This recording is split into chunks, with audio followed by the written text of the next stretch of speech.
Cheerio, bonjour, hello. Okay, look, so while we're right here right now, hit that little subscribe button. I don't really know which side it's on. Hit the thumbs up. And I will reward you with the animals. Everybody always wants to see the animals. Okay, there's Rudy. Wow, how do I do that? There's Rudy. Where's Oscar? Oscar.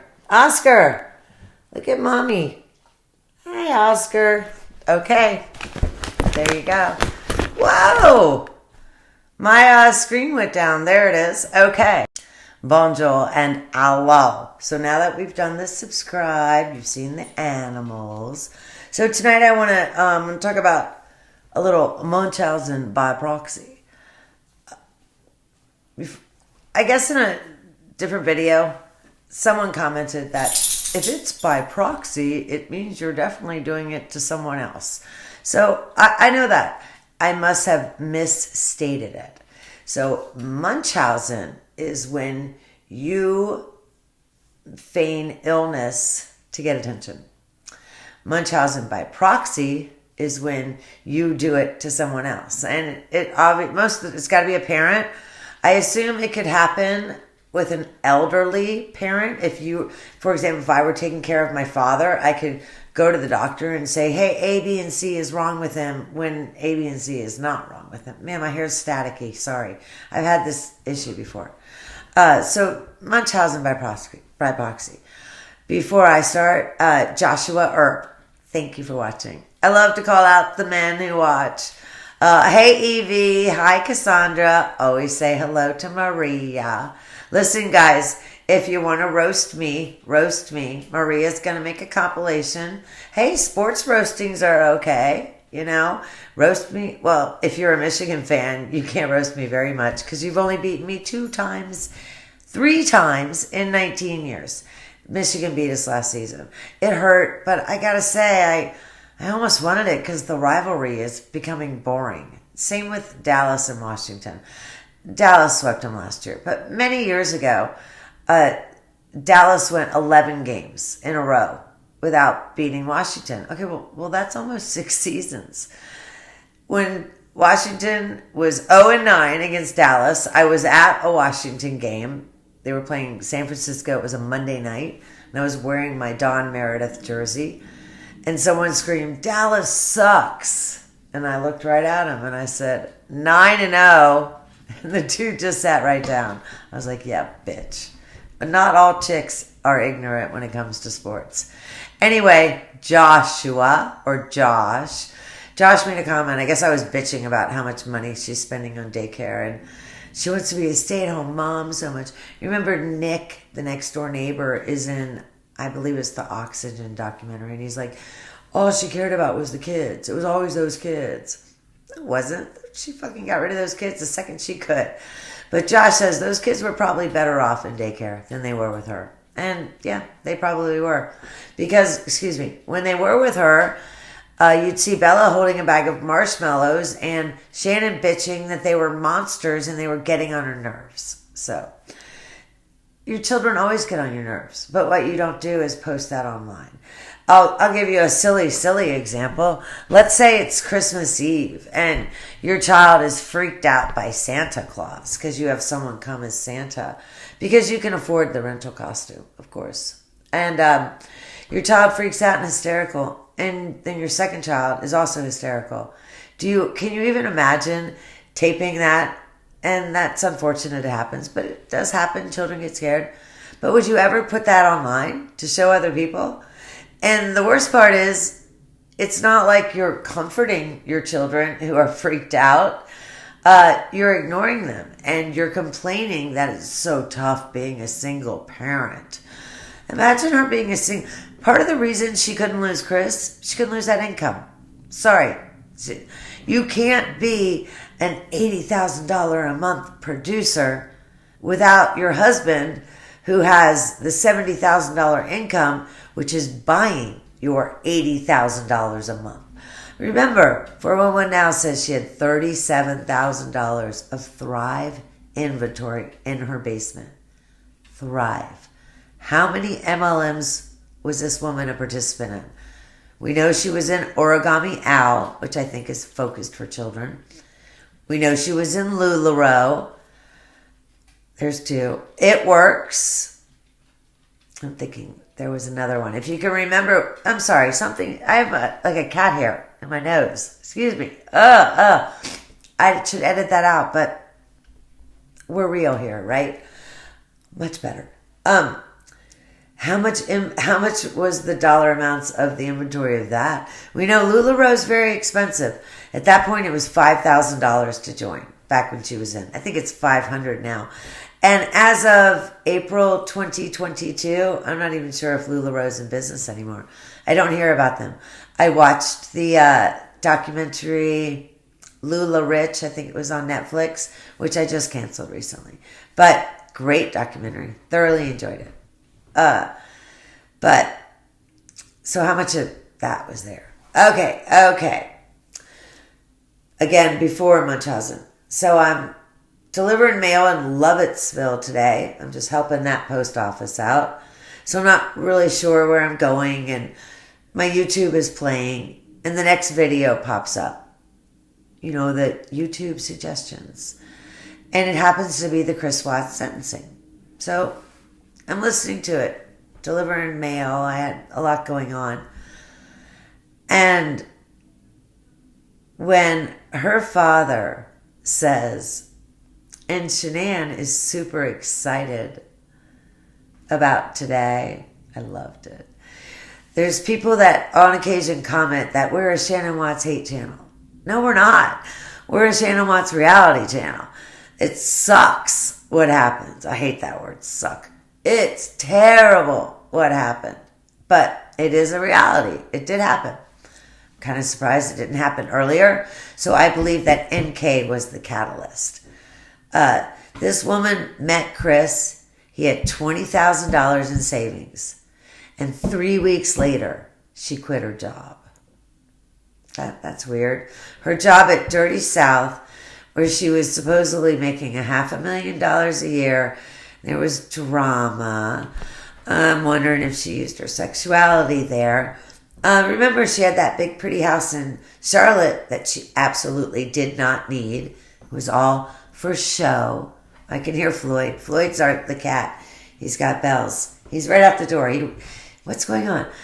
We got Floyd as a kitten, so he was raised with the dogs, and he acts more like a dog. You know what? I can open the door at night and say, "Come on in, guys," call all their names, and Floyd comes in as well. Yeah, he's right at the door. So cute.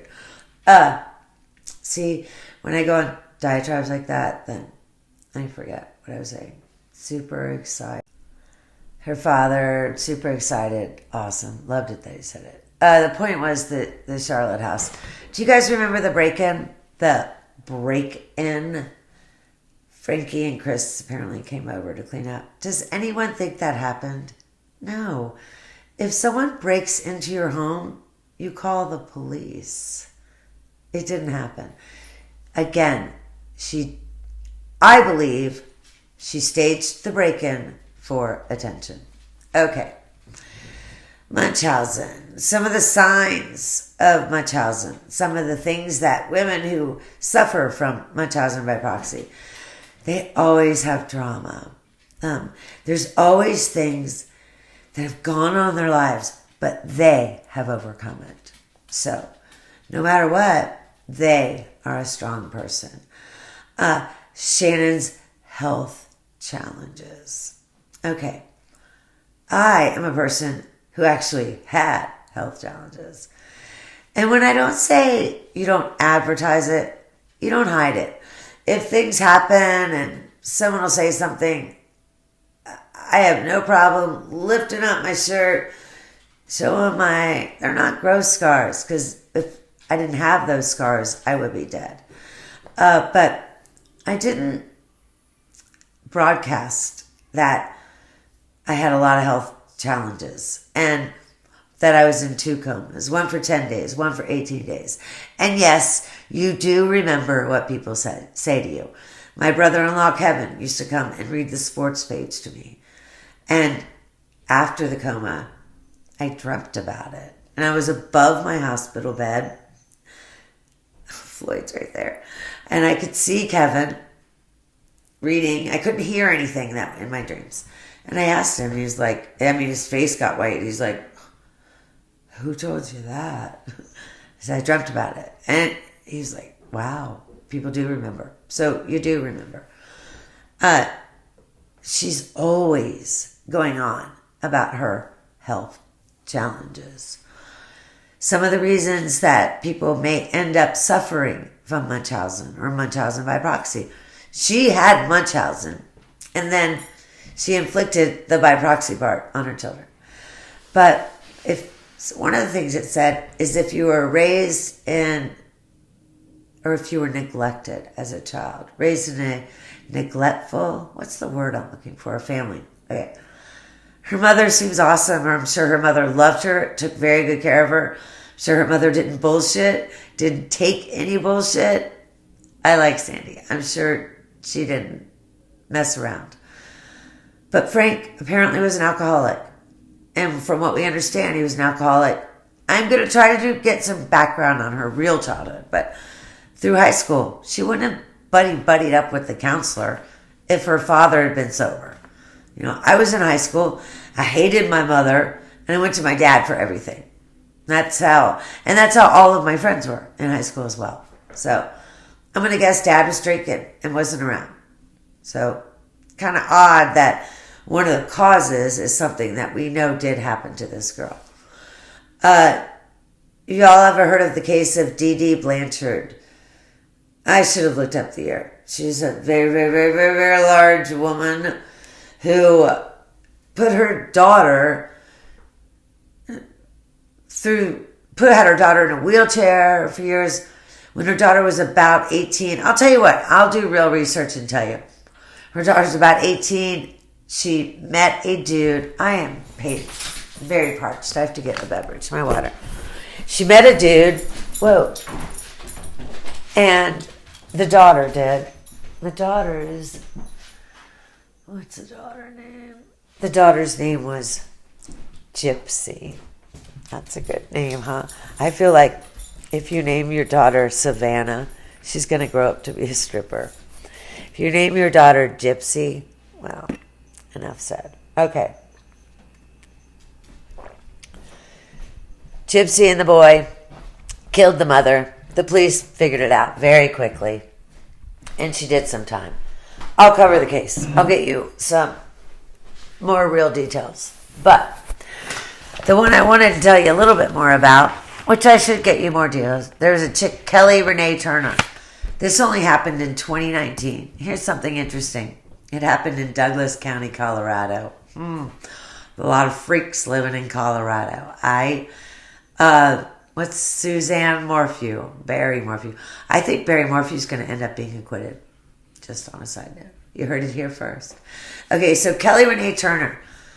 I believe that... I shouldn't have said that.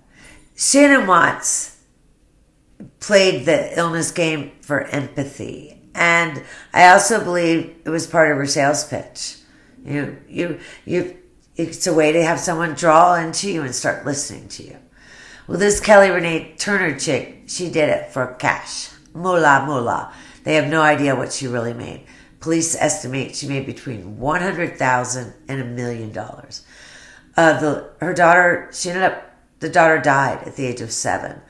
The daughter was a Make-A-Wish Foundation recipient.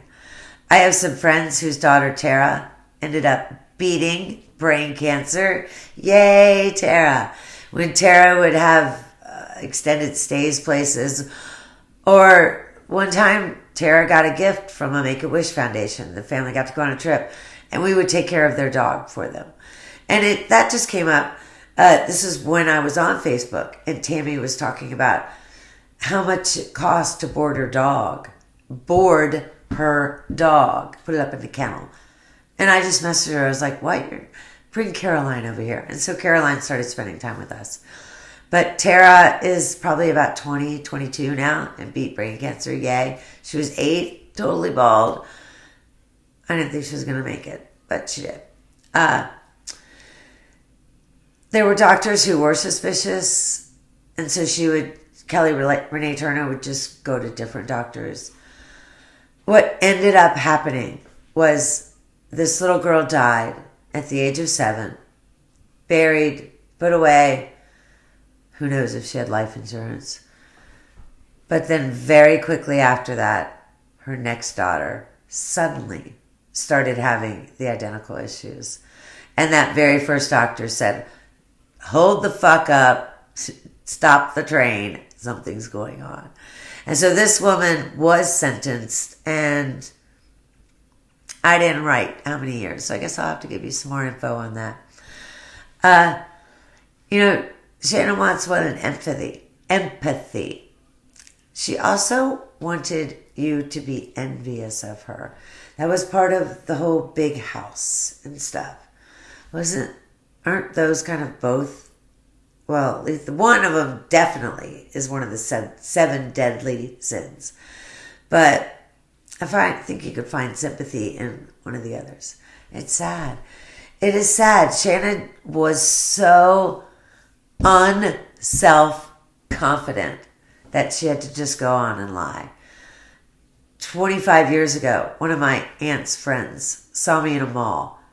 Do you say aunt or aunt? My man was raised right here in Washington, D.C. You say aunt. My parents were raised in Ohio, so we say aunt. When I first got with Selden, it used to annoy him. In his head, he'd be like, oh, it's aunt. He's snobby. He finally realized it's where I grew up. But what was I saying about my aunt? Who the fuck knows? Don't even remember. Okay, if you're still watching right now, I am shocked. Again, hit like, hit subscribe, and God bless America.